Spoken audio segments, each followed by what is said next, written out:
Hi guys, welcome to science school. నేను మీ హరీశ్వర్ తేజని. అందరూ ఎలాగున్నారు? నేనైతే చాలా బాగున్నాను.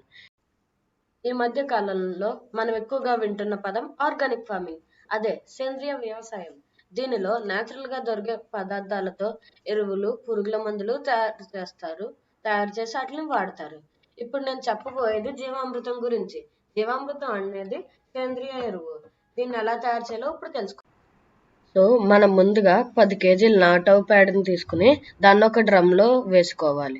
తర్వాత 10 లీటర్ల గోమూత్రం తీసుకుని అదే డ్రమ్లో వేసుకుని బాగా కలుపుకోవాలి. దీనిలో మనం 2 కేజీల పప్పుల పిండి వేసుకోవాలి.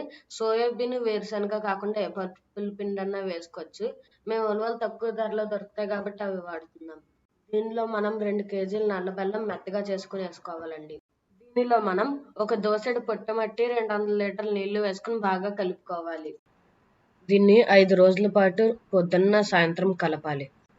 ఈ జీవామృతానికి మనం ఎండ తగలనివ్వకూడదండి. ఎండ తగిలితే దాంట్లో ఉన్న మైక్రో ఆర్గానిజమ్స్ చచ్చిపోయి జీవన ప్రక్రియ జరగదండి.